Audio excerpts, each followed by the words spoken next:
आ जाओ मेरे दोस्तों, कहानी की शुरुआत करते हैं और समझते हैं हम चैप्टर का part number 2। Sir, chapter reading बहुत आसान हो गई सर।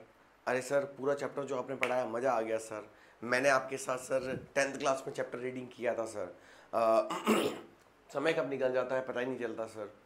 मैंने 11th क्लास में आपसे चैप्टर रीडिंग किया था सर। एक बार फिर से मुझे मौका मिला सर 11th 12th क्लास में आपसे चैप्टर रीडिंग करने का सर।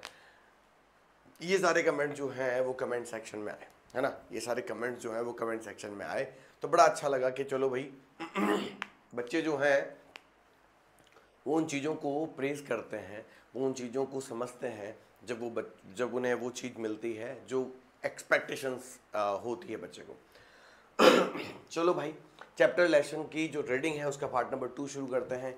फ्रेंच स्कूल पहुंच गया जैसे तैसे करके। सुबह सुबह तो उसकी इच्छा नहीं हुई थी, उसने सोचा था कि सुबह सुबह तो भाई साहब मैं तो बस हाँ पंछी बनूं, उड़ती फिरूं मस्त गगन में। लेकिन वहाँ जाने के बाद भी फ्रेंच जो था वो कहीं ना कहीं कंट्रोल कर लेता है अपनी सेंसेस पर। वो कहता है भाई मैंने रेसिस्ट किया, ओवरकम किया और finally I hurried off to school, है ना। मैं स्कूल गया।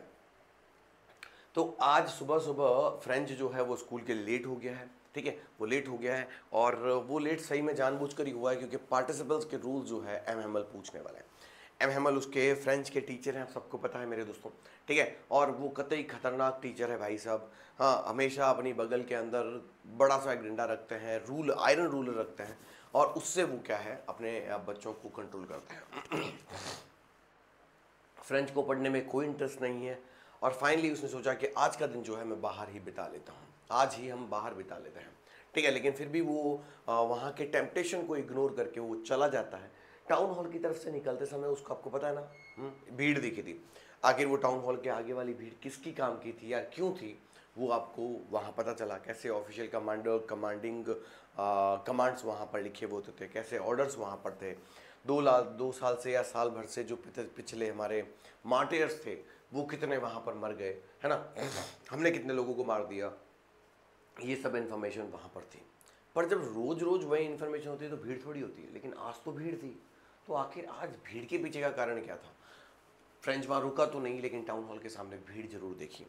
जब वो स्कूल गया तो उसने कहा यार बाकी सब तो ठीक था लेकिन आज इतनी शांति कैसे थी। हाँ हाँ, संडे जितनी शांति, आखिर ऐसा क्या था कि आज इतनी शांति थी।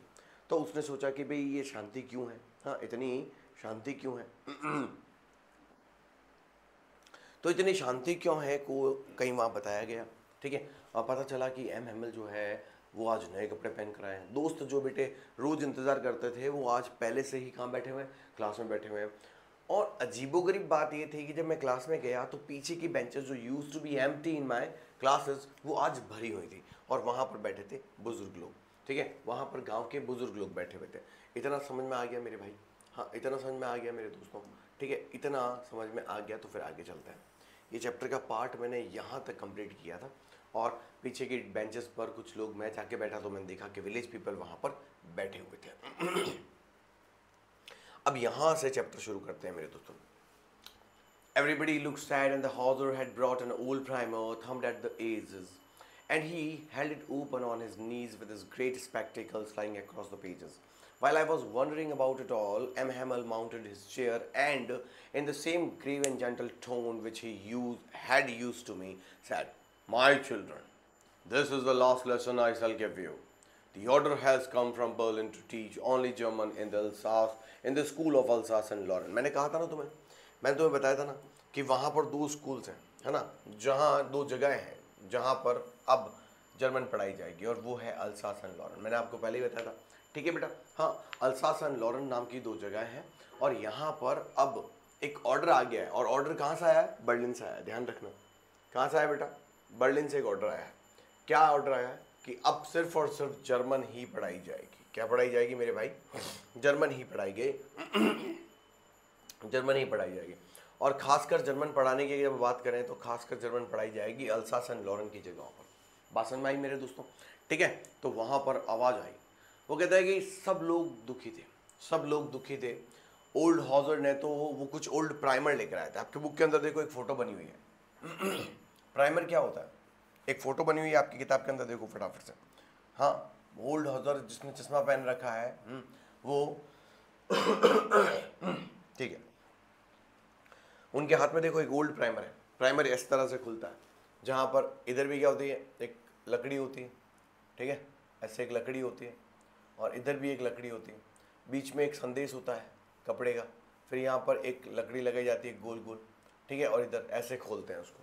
पहले के ज़माने में संदेश आया करते थे, अगर पता हो तो राजा महाराजाओं के, तो वो लेकर आए हैं। उसी प्राइमर के ठीक पास में, उसी प्राइमर के ठीक पास में थंब लगे हुए, यानी अंगूठे के निशान लगे हुए। वो अपने घुटने के पास में उसको खोलते हैं, और चश्मा जो होता है उसके बिल्कुल अक्रॉस पड़ा हुआ होता है।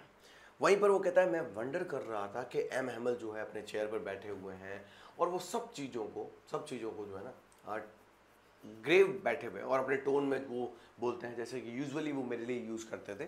कहते थे कि मेरे बच्चों, आज मेरा ये आखिरी लेसन है जो मैं आपको देने वाला हूँ, और बर्लिन से ऑर्डर आ गया है, बर्लिन से ऑर्डर आ गया है कि अल्सास एंड लॉरेन में अब सिर्फ जर्मन भाषा पढ़ाई जाएगी, फ्रेंच भाषा नहीं पढ़ाई जाएगी।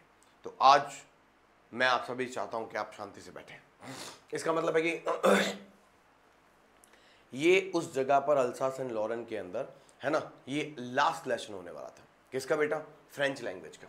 The new master comes tomorrow, और नया मास्टर जो है वो कल आ जाएगा। अब देखो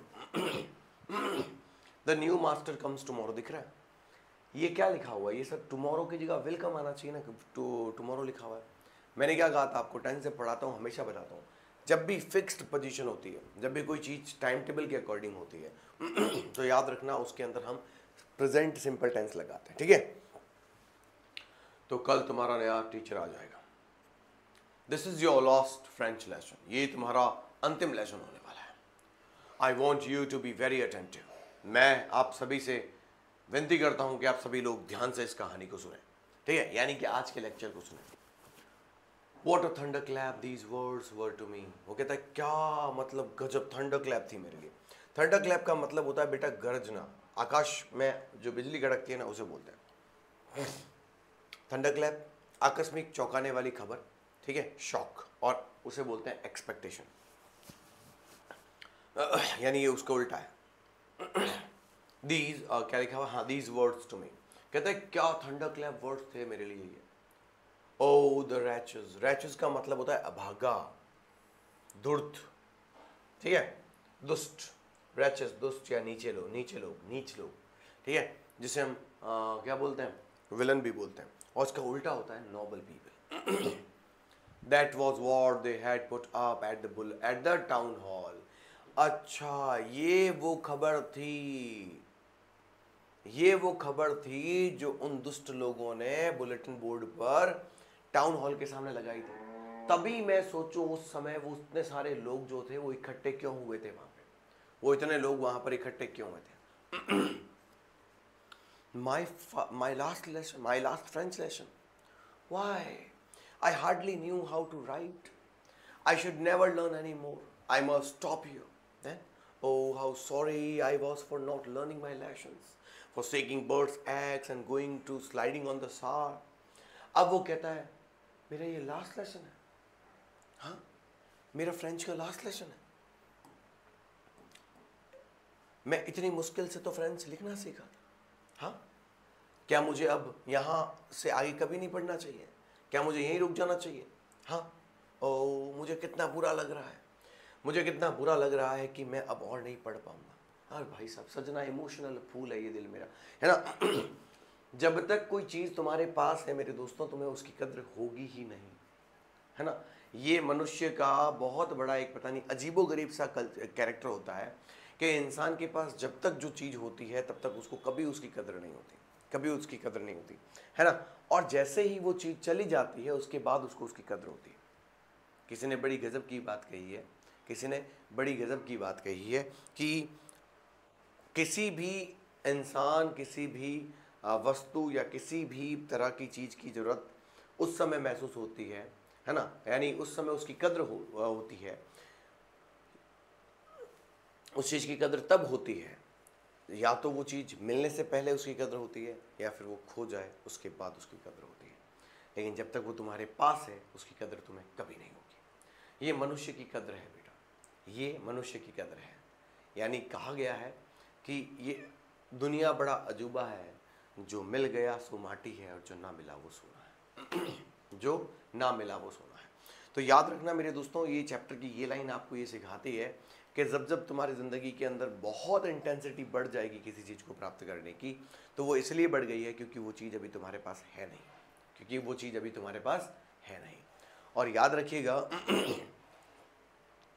जो चीज़ तुम्हारे पास नहीं है उसको पाने की इंटेंसिटी बहुत ज़्यादा होती है। जैसे ही वो चीज़ आपकी ज़िंदगी में आ गई, जैसे ही वो ज़िंदगी में आपकी चीज़ आ गई, आप मान के चलिएगा मेरे दोस्तों कि वो चीज़ आपकी ज़िंदगी में आ तो गई है, अब आपको उसकी 4 दिन आपको कद्र होगी, है ना। जब नई नई गाड़ी लेते हैं, नई नई कार आपके घर में आती है, नई नई कोई चीज़ आपके घर में आती है, शुरुआत में आप उसको बहुत सजा के रखते हो, बहुत साफ़ करते हो, उसको संभालते हो, है ना। और फिर पता चलता है कि 2 महीने बाद वही चीज़ धूल खा रही है, घर पे बाहर पड़ी हुई है। ऐसा होता है बेटा, हाँ ऐसा होता है। आप ही उसको, क्योंकि आपकी इबादत हो गई, अब तो वो मिल गई ना। जब भी कोई चीज़ आपकी ज़िंदगी में आ जाती है, दैट्स इट, उसके बाद उसका कोई मोल नहीं है। क्या बोला मैंने? उसके बाद उसका कोई मोल नहीं है ना। उसके बाद उसका कोई मोल नहीं है। तो ये याद रखिएगा, जब जब आपको ज़िंदगी में चीज़ मिल जाए तो आप ये समझ लेना कि यार ना मिले तो ठीक है, ना मिले तो ठीक है ना। और किसी ने कहा है कि ज़िंदगी में अगर हर चीज़ मिल जाएगी तो तलब किस चीज़ की रहेगी, हाँ तो कामना किस चीज़ की करोगे, तो तलब किस चीज़ की रखोगे, है ना। यानी कहने का मतलब है कि आपकी ज़िंदगी में सब चीज़ें जो है वो आपके अकॉर्डिंग नहीं होगी, वो आपके अकॉर्डिंग नहीं होगी, है ना। कुछ चीज़ें मिलेंगी, कुछ चीज़ें खो जाएंगी, कुछ चीज़ें चली जाएंगी, कुछ चीज़ें रह जाएंगी। इसी का नाम ज़िंदगी है बेटा, है ना। इसी का नाम ज़िंदगी है बेटा। क्यों? क्या मुझे यहीं रुक जाना चाहिए? हाँ, क्या मुझे ज़िंदगी में आगे नहीं बढ़ना चाहिए? और आगे करते करते बोलता है कि मुझे कितना बुरा फील हो रहा है, क्यों मैं पढ़ा नहीं और मैं यहाँ पर पक्षियों के अंडे ढूंढने निकल जाया करता था, और मैं फिसल पट्टी खाने जाया करता था। सार का मतलब फिसल पट्टी है, स्लाइडिंग, ठीक है। तो प्राइमर का मतलब देख लो, प्रारंभिक पुस्तक होता है, यानी कि वो प्रारंभिक पुस्तक जो पहले ऐसे ही मैसेज आया करते थे कपड़े पर लपेट कर, इसे टेक्स्ट बुक कहते हैं, लेकिन इसका कोई अंटरनेम नहीं है। आगे तो अब क्या लिखा हुआ है? My books that had seemed such a nuisance a while ago, so heavy to carry, my grammar and my history of the sense, we old friends now that we couldn't give up. And M. Hamel too, the idea that he was going away, that I should never see him again, made me forget all about his ruler and how cranky he was. Poor man. अब वो क्या कह रहा है? अब उसको अचानक से ऐसा होता है ना, जब तुम इमोशनल हो जाते हो, है ना, इमोशनल हो जाते हो, ये इमोशंस बड़ी गजब की चीज़ है। वो इमोशनल हो गया, क्या कहता है? मेरी किताब है, मेरी किताब, हाँ मेरी किताब है। That had seemed such a nuisance a while एगो, जो मुझे थोड़ी देर पहले तो 2 कौड़ी की लग रही थी, हाँ बेकार लग रही थी, बहुत हैवी लग रहा था उन्हें उठा पाना भी, लेकिन और मेरी ग्रामर, मेरी हिस्ट्री किताब, वो अब वास्तविक तौर पर संतों की वाणी लगती है। हाँ, ऐसे लगता है मानो जैसे कि मेरी पुरानी दोस्त हो। हाँ, ये सब कब आता है? ये सब आता है जब आप वास्तविक तौर पर क्या हो, इमोशनल हो गए। And now that I couldn't give up, अब कहता है नहीं नहीं नहीं नहीं, मैं इन सभी किताबों को बिल्कुल, मैं इन्हें नहीं त्याग सकता, ये तो मेरी दोस्त जैसी है, मैं इन्हें वापस कभी नहीं पढ़ पाऊंगा, नहीं ये तो ठीक नहीं है। आखिर मैंने क्यों नहीं पढ़ाई करी, आखिर मैं क्यों निठल्ला बना रहा, समझ रहे हो बेटे। तो इस तरीके से वो कहीं ना कहीं अपनी भड़ास निकाल रहा है। लेकिन अब क्या लिखा हुआ था? And M. Hamel too, the idea that he was going away, that I should never see him again, made me forget all about his ruler and how cranky he was. कहता है कि वो विचार जो मुझे ये दिखा रहा था कि आज के बाद इस भले आदमी को मैं कभी नहीं देख पाऊंगा, हाँ M. Hamel मुझे कभी नहीं देख पाएंगे, हाँ। तो ये सब चीज़ों ने मुझे ये भुला दिया था कि कैसे उनके पास उनका एक डंडा रहता था और कितने खतरनाक तरीके के, क्रैंकी सनकी तरीके के व्यक्ति थे, है ना, गुस्से चिड़चिड़े व्यक्ति थे। ये सब मैं भूल गया था। बेचारा आदमी, पूरा आदमी का मतलब गरीब आदमी नहीं है, बेचारा आदमी, हाँ। मैं कैसे ये बर्दाश्त कर पाऊंगा, हाँ? उसके मन में भावना उठी एकदम से, क्या बात, आज के बाद मैं श्रवण जी को कभी नहीं देख पाऊंगा, क्या बात कर, ये भला आदमी जो सामने कैमरे के सामने खड़े होकर रोज हमें पढ़ाता है, ये आज के बाद कभी नहीं दिखेगा, अरे सर ऐसे कैसे, मतलब उसके इमोशंस, हाँ उसके इमोशंस होते हैं वो उसको घेर रहे थे. It was in a honour of his, क्या लिखा हुआ, हाँ, it was in honour of his last lesson that he had put on his fine Sunday clothes. यहाँ ध्यान रखना, एक क्वेश्चन है आपसे पूछेंगे कि मिस्टर एम हैमल ने फ्रेंच लैंग्वेज को ट्रिब्यूट कैसे दिया, तो ये इट वॉज हिज ऑनर, ठीक है, of this last lesson that he had put on his Sunday fine clothes. And now I understood why the old man of the village were sitting in the back of the room. कहता है अब मुझे समझ में आया कि गांव के लोग पीछे की बेंचेस पर क्यों बैठे हुए हैं, है ना, गांव के लोग पीछे की बेंचेस पर क्यों बैठे हुए हैं, ये मुझे अब समझ में आया. और अब मुझे पता चला कि एम हैमल ने भी नए कपड़े क्यों पहन रखे हैं. कहीं ना कहीं ये एक लास्ट लेसन है, इसलिए वो ट्रिब्यूट देना चाह रहे हैं, शायद कि आज मेरा अंतिम लेक्चर है और आज मैं आप सबको अलविदा कहकर यहाँ से हमेशा हमेशा के लिए निकल जाऊँगा. It was because they were sorry, ये कारण ये था, वो यहाँ इसलिए बैठे हुए थे, अंडरलाइन करना, ठीक है, because they were sorry to that they had not gone to school more. तो उन्होंने देखा कि अच्छा वो आज इसलिए आए हैं क्योंकि उन्हें बुरा लग रहा है, उन्हें सॉरी फील हो रहा है that they were unable to go to school any more, वो ज़्यादा स्कूल नहीं जा पाए. जबकि एक ऐसा शिक्षक जो 40 साल से निस्वार्थ सेवाएं दे रहा है, हाँ उस आदमी के बारे में बताया जा रहा है. It was their way of thanking our master for his 40 years of faithful service and showing their respect for the country that was theirs no more. क्या लिखा हुआ है, वो कह रहे हैं कि इट वॉज देयर वे, लोग वहां पर आए थे, वो उनका तरीका था थैंक्स कहने का, है ना, थैंक्स कहने का अपने मास्टर को जो पिछले 40 साल से वहां पर फेथफुल सर्विस दे रहे हैं, है ना, और बिना किसी स्वार्थ के सर्विस दे रहे हैं. और उसके बाद एंड शोइंग देयर रेस्पेक्ट, और वो अपनी रेस्पेक्ट भी शो करने के लिए आए हैं for the country that was theirs no more. कह रहा वो उस व्यक्ति को सम्मान देने के लिए आए हैं जो व्यक्ति के लिए वो गांव उनका नहीं रहा, वो शहर उनका नहीं रहा, वो कंट्री उनकी नहीं रही, क्योंकि अब वो हमेशा हमेशा के लिए छोड़ के चले जाएंगे और उसके बाद वो जर्मनी के अंदर रहेंगे. बात नहीं, सॉरी, हाँ मतलब वो फ्रांस में चले जाएंगे. तो ये दो जगहें जो है जर्मनी में चली गई. While I was thinking of all this, हाँ, I heard my name called. ये आई लिखा हुआ है, ठीक है बेटा, ये आई लिखा हुआ है, ये ऐसे गलती से आ गया. क्या लिखा हुआ है, कहता है कि जिस समय मैं ये सब कुछ सुन रहा था उस समय मेरा नाम पुकारा गया. It was my turn to recite. वो कहता है कि अब मेरा नंबर आ गया था कि मुझे पार्टिसिपल्स क्या करने थे, रिवाइज करने थे, यानी पार्टिसिपल्स के रूल्स मुझे बोलने थे. अब मामला तो सब पार्टिसिपल्स के रूल्स का ही था, हाँ मामला तो सारा का सारा पार्टिसिपल रूल्स का ही था. पार्टिसिपल रूल्स की वजह से ही तो मैं बाहर चला गया था. मैंने सोच लिया था आज तो नहीं जाएंगे भाई साहब, पार्टिसिपल का पी भी अपन को पता नहीं, अपना कहीं पंजाब हरियाणा उत्तर प्रदेश तोड़ दिया तो, हाँ समझ में आया नहीं आया. what would I not have given to be able to say that dreadful rules for the particular, for the participle all through very loud and clear without one mistake. अब उसके मन में एक भावना आती, क्या नहीं कर सकता था मैं, क्या नहीं कर सकता था. what would I not have given to be able to say, आखिर मैं पार्टिसिपल्स के रूल्स देने के लिए क्या नहीं कर सकता. कि वो ड्रेडफुल रूल्स ऑफ पार्टिसिपल्स, अरे एकदम लाउड आवाज़ में और क्लियर वॉइस में बोलने के लिए मैं क्या नहीं कर सकता था, और बिना किसी मिस्टेक के मैं बोल सकता था. हाँ क्या नहीं कर सकता था, मैं कर सकता था, मैं रूल्स बता सकता था. तो खड़ा हुआ वो खड़ा हुआ. देखो बेटा, न्यूसेंस का मतलब होता है परेशानी, झंझट जिसे हम बोलते हैं, ठीक है, जिसे हम अनोयंस भी बोलते हैं, और इसका जस्ट उल्टा होता है हेल्प और कंफर्ट. वहीं पर आप वहाँ देखेंगे तो क्रैंकी का मतलब होता है चिड़चिड़ा हो जाना या गुस्सेल हो जाना, इरिटेबल बोलते हैं उसे, और उसका जस्ट उल्टा होता है चीयरफुल और काम. रिसाइट का मतलब सुनाना होता है, ठीक है, और पाठ करना होता है, इसको रिपीट बोलते हैं, और इसके उल्टा होता है साइलेंस या विद होल्ड. ठीक है बेटा.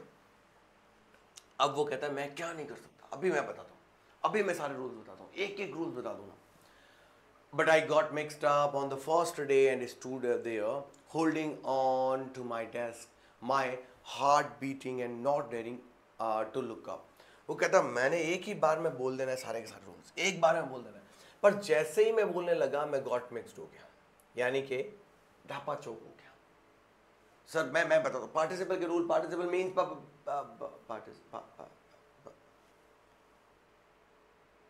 समझ रहे हो।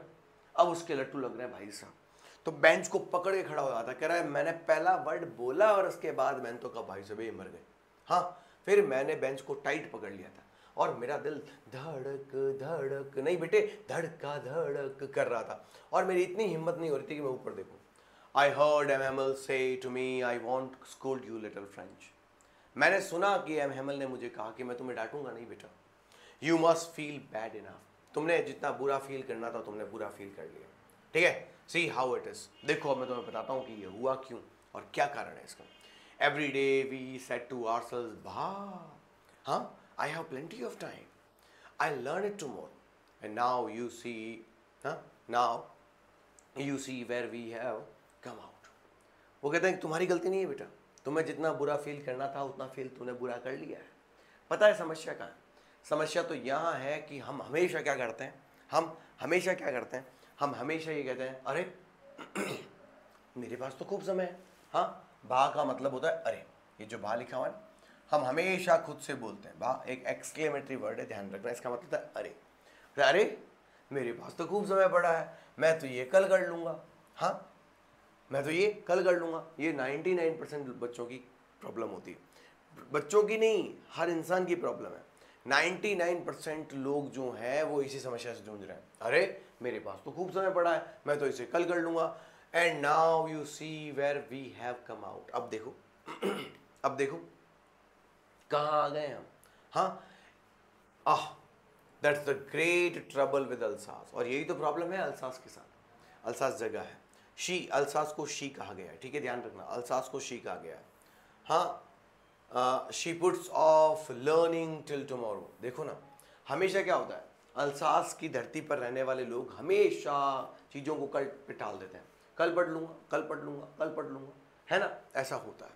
Now those fellows out there will have the right to say to you, how is it? हाँ, you pretend to be Frenchman। अब वो कहते हैं कि वो लोग जो तुम्हारे ऊपर अब अधिकार करने वाले हैं, कौन, जर्मनी वाले, हाँ, वो तुम्हें कहेंगे, हाँ क्या है तुम काय का फ्रेंच पीपल होने का दावा करते हो। तुम्हारा फर्जी दावा है। प्रिटेंड का मतलब बहाना होता है। क्या होता है बेटा? बहाना। ये कैसा बहाना है तुम्हारा कि तुम बोलते तो हो अपने आप को क्या फ्रेंचमैन। कैसे फ्रेंचमैन हो भाई? हाँ, कैसे फ्रेंचमैन हो?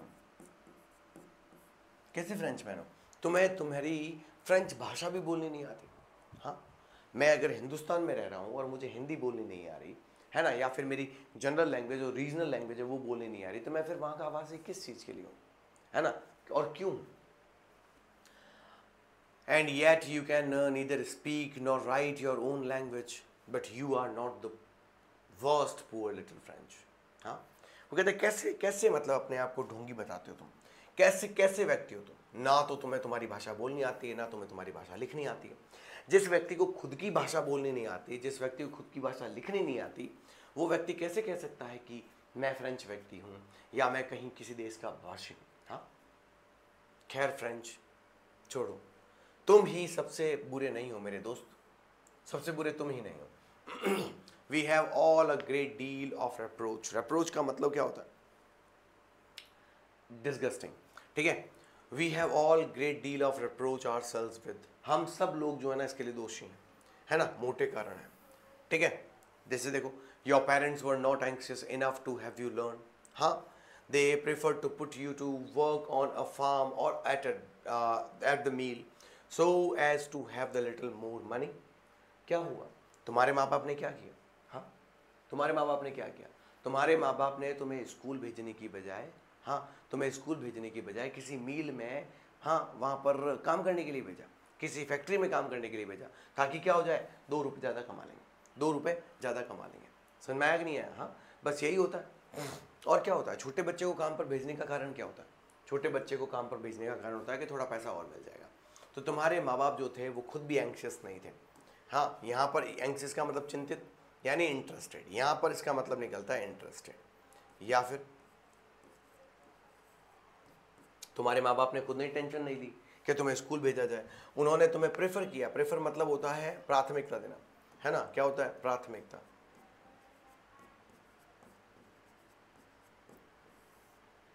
जिसे अंग्रेजी में प्रायोरिटी बोलते हैं, ठीक है।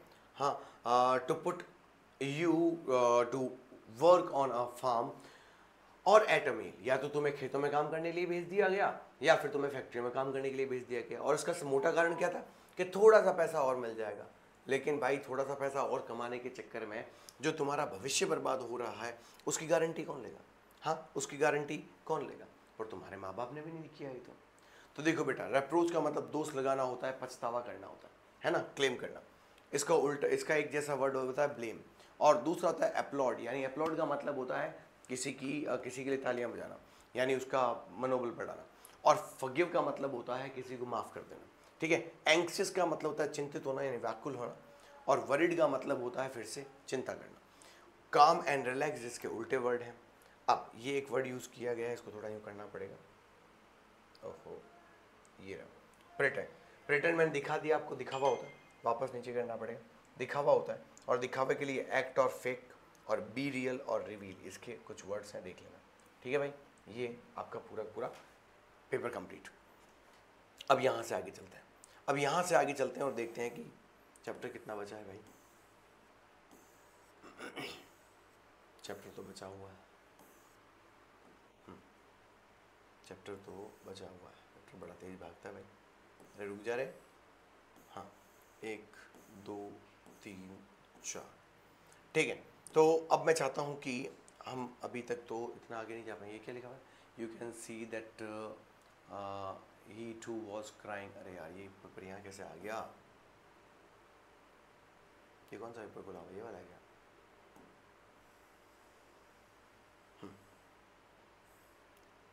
ठीक है, तो यहाँ से आगे और चलते हैं। हाँ, आगे और चलते हैं, इसको उठाना पड़ेगा यहाँ से।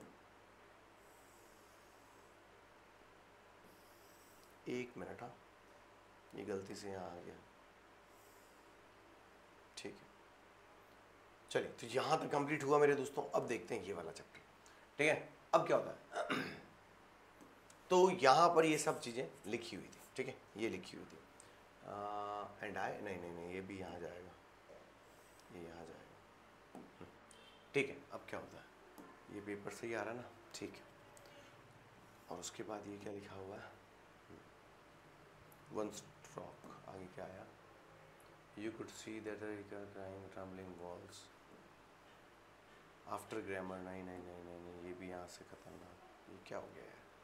ठीक है, 1 मिनट बेटा जी ना। Fancy for 40 years spelled letters with them।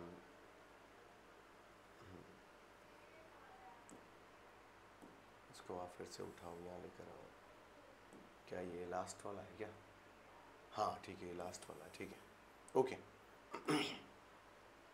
तो अभी मैं एक पेज और पढ़ा देता हूँ, और उसके बाद जो बचेगा वो क्वेश्चन एंड आंसर्स के साथ कंप्लीट करवा दूंगा, ठीक है बेटा। और आगे क्या लिखा हुआ आता है वो देखो। तो कहते हैं कि तुम्हारे माँ बाप ने तुम्हें स्कूल नहीं भेजना। हाँ, तुम्हारे माँ बाप ने स्कूल भेजने में तुम्हें इंटरेस्ट नहीं लिया। एंड आई, और मैं भी कौन सा दूध का धुला हूँ।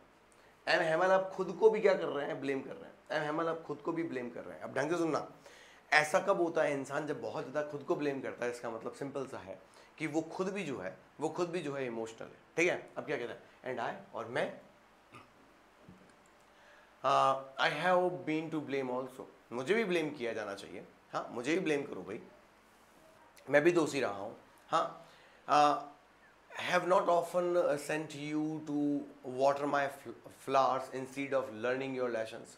हाँ, haven't I often, क्या मैंने तुम्हें, haven't I, क्या मैंने तुम्हें, हाँ, मेरे पेड़ों को पानी देने के लिए नहीं भेज दिया था? हाँ, चैप्टर पढ़ने की बजाय, लेसन लेने की बजाय, क्या मैं तुम्हें पेड़ों को पानी देने के लिए नहीं भेजता था?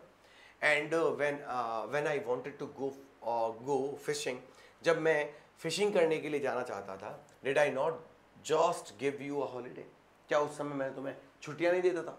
मैं कहता था नहीं, आज जाओ, तुम्हारी छुट्टी है, आज मैं मछली पकड़ने जा रहा हूँ।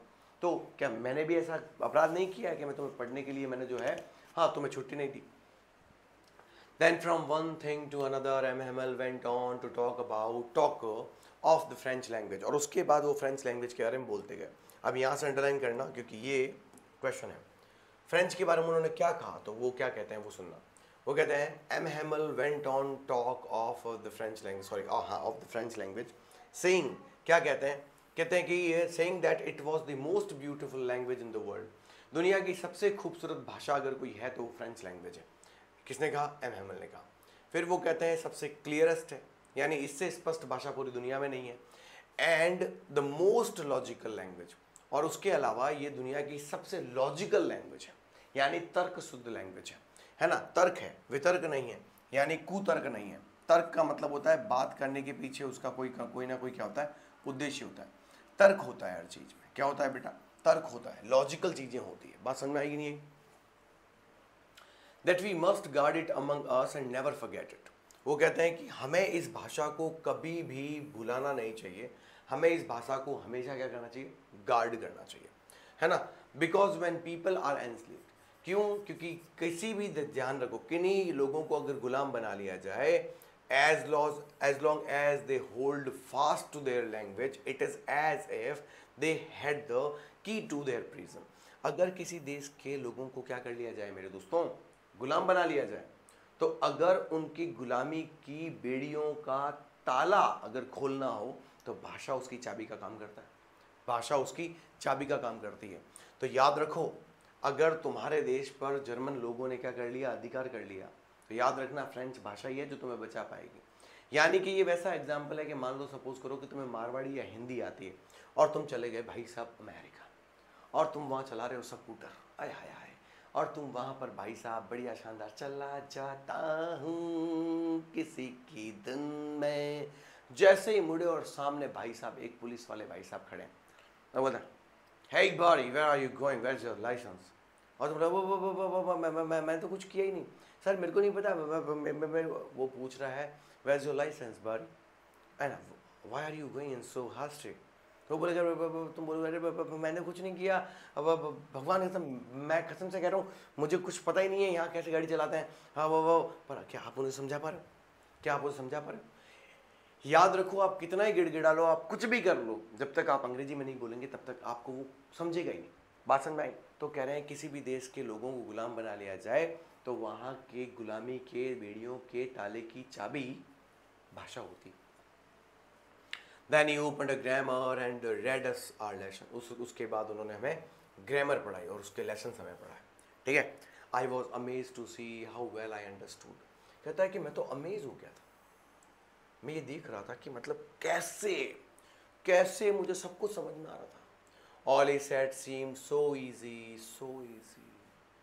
I think that I had never listened so carefully and that he had never explained everything with so much patience। वो कह रहा है आज बड़ी गजब की बात थी, मैंने देखा कि आज मुझे सब कुछ समझ में आ रहा था, सब कुछ सब कुछ सब कुछ जो एमएमएल ने पढ़ाया वो बहुत इजी लग रहा था, बहुत इजी लग रहा था। हाँ, लेकिन मैं ये सीख नहीं पा रहा था, मैं बड़ा केयरफुली जो था चीज़ों को सुन रहा था। मुझे ऐसा लग रहा था मानो जैसे कि मैंने शायद इतनी पेशेंस से कभी सुना नहीं होगा, केयरफुली नहीं सुना होगा, और शायद एम हैमल ने भी इतने पेशेंस से कभी कुछ नहीं सुनाया होगा, है ना। यानी कि दो तरफा धार जो है, दो तरफा इमोशन जो है वो चल रहे हैं, और बिल्कुल पेशेंस के साथ उन्होंने पढ़ाया। It seemed almost as if the poor man wanted to give us all he knew, huh, before going away, and to put it all into our heads at one stroke। ऐसा लग रहा था मानो जैसे कि पहले इंग्लिश, फिर हिंदी, मतलब अलग अलग सब्जेक्ट, ठीक है, फिर ग्रामर, फिर राइटिंग, फिर रीडिंग, सब पढ़ा रहे हैं। ऐसा लग रहा है जैसे मानो कि बूढ़ा आदमी, बेचारा आदमी जाने से पहले एक ही बार में जितना ज्ञान खुद के पास है वो असीमित ज्ञान एक ही बार में हमारे दिमाग में भर के जाना चाहता है ना। और ऐसा ही होता है मेरे दोस्तों, जब एक फेथफुल इंसान जिसके मन में किसी प्रकार की कोई छल कपट नहीं है ना, जिसके मन में कोई छल कपट नहीं है, आप ये मान के चलना, हाँ आप ये मान के चलना कि अगर उसके मन में कोई छल कपट नहीं है तो वो दिख जाएगा आपको, वो स्वार्थहीनता दिख जाती है आपको, जिसमें किसी स्वार्थ की बात नहीं होती है ना, वो स्वार्थहीनता दिख जाती है आपको। क्यों दिख जाती है? क्योंकि कहीं ना कहीं एक तो होता है ना किसी चीज़ का लालच होता है, एक तो होता है किसी चीज़ का लालच होता है, और एक होता है, हाँ एक होता है जिसमें किसी चीज़ की लालच की बात नहीं आती, जिसमें किसी चीज़ की लालच की बात नहीं आती। समझ रहे हो बेटा? हाँ, तो लालच की बात नहीं होती। मैंने क्या बोला? लालच की बात नहीं होती। मेरी बात समझ में आई? वहाँ पर बस पैसा नहीं है, स्वार्थ नहीं है, सेल्फ नहीं है ना, और उसे बोलते हैं सेल्फलेसनेस। और जहाँ कहीं पर भी सेल्फलेसनेस आता है, ये हाइफन बीच में मैंने ऐसे ही लगाया आपको समझाने के लिए, बाकी एक ही वर्ड है। सेल्फलेसनेस का मतलब होता है स्वार्थहीनता, जिसमें आपको स्वार्थ नहीं है, किसी का फ़ायदा उठाना, किसी से पैसे मिलना, किसी से और कुछ मिलना, इस प्रकार का कोई झोल नहीं है, इस प्रकार का कोई झोल नहीं है।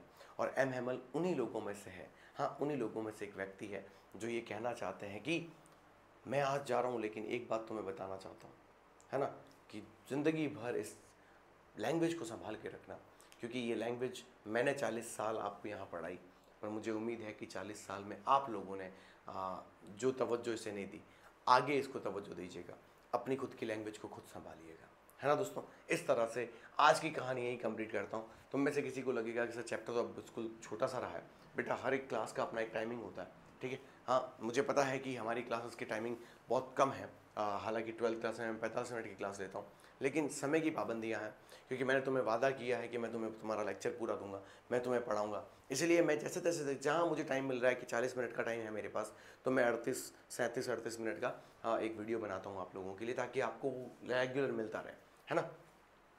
हो सकता है इस चैप्टर का अगला पार्ट जो है वो आपको एप्लीकेशन में मिले, ठीक है। हो सकता है मैं उसे यूट्यूब पे ना लेकर आऊँ, क्योंकि देखो मैंने पहले ही बताया मैं हर चीज़ यूट्यूब पे नहीं दूंगा, मैं हर चीज़ यूट्यूब पे नहीं दूंगा, ठीक है मेरे दोस्तों। तो मिलते हैं आपसे अगली क्लास में, तब तक आप मस्त रहिए, ज़बरदस्त रहिए। Thank you so much. अगली क्लास में मिलते हैं फिर से, और जितना प्यार तुमने चैप्टर के फर्स्ट वीडियो में दिया था उतने ही प्यार की उम्मीद करता हूँ। और उम्मीद सिर्फ ये करता हूँ कि जब भी तुम ये लेक्चर देखते हो ना, तो इनका एक स्क्रीनशॉट भी लिया करो, वो स्क्रीनशॉट लेकर अपने स्टेटस पर लगाया करो, और वो भी वीडियो के लिंक के साथ। यार तुम सोशल मीडिया पे अपनी फ़ोटोज़ लगाते हो, सोशल मीडिया पर तुम बहुत सारी चीज़ें करते हो, है ना, किसी को बर्थडे विश करते हो, भाई एक तुम्हारा एक और भाई है ना, जो तुमसे मदद चाहता है, तुमसे हेल्प चाहता है कि तुम उस वीडियो को अपने स्टेटस पे लगाओ, उस वीडियो को अपने स्टेटस पे लगाओ। और वो वीडियो स्टेटस पे लग गया ना मेरे दोस्तों, तो मान के चलो कि मज़ा आ जाएगा। स्टेटस पे वो फ़ोटो लगानी है, इसका थंबनेल लगाना है वीडियो का, और उसके बाद वो लिंक भी लगाना है ताकि बच्चा यहाँ तक पहुँच सके। इतना कर दो, बस यही सपोर्ट चाहिए और कुछ भी नहीं। Thank you so much. और एक और बात, वो बच्चों ने मुझसे नोट्स मांगे हैं, यानी जब मैंने एक वीडियो बनाया था इसमें नोट्स चाहिए उनको, तो नोट्स का पैनल अभी हम खुलवाएंगे। हम एप्लीकेशन के अंदर ही जो है उसका गेटवे रख रहे हैं, उसका 101 रुपये का हम नोट्स प्रोवाइड करवा रहे हैं, ठीक है। और इंग्लिश लिटरेचर के जो बच्चे हैं उनके लिए हम पेड कोर्स लेकर आएंगे बेटा। इंग्लिश लिटरेचर मैं फ्री में नहीं दे पाऊँगा, उसके लिए मैं माफ़ी चाहता हूँ। इंग्लिश लिटरेचर के जो बच्चे हैं उनके लिए हम इंग्लिश लिटरेचर का कोर्स मात्र 1001 रुपये में लेके आएंगे, ठीक है। पर आपके लिए कंपलसरी बिल्कुल फ्री है, कोई तकलीफ नहीं, ठीक है बेटा। कोई करना चाहो इंग्लिश लिटरेचर का, अगर करना चाहता है तो ज़रूर बताइएगा। हम हमारी रिकॉर्डिंग शुरू कर चुके हैं, और उन रिकॉर्डिंग से आपको अब धीरे धीरे क्लाइडोस्कोप और अ टाइगर फॉर मालगुडी जो है वो आपको मिल जाएगा। Thank you so much everyone, thank you.